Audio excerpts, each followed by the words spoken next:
omukisa gw'omuzadde teri mulala agugaba.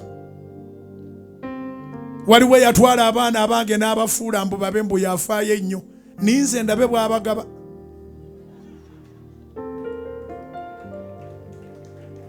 Kubira Mukama engalo ez'amaanyi oba amagezi gazze.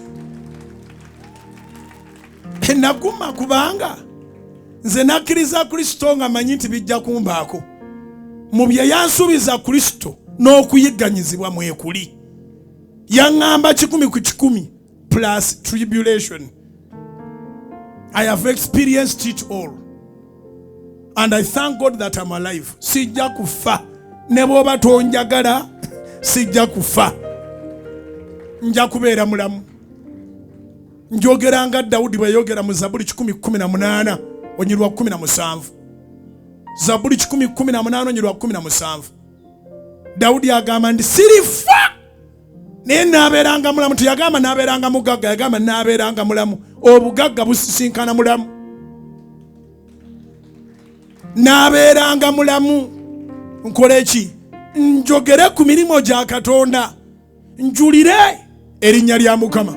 Nja kubeera mulamu. Naye ate ne bwe mbanga afudde twale kyakulabirako.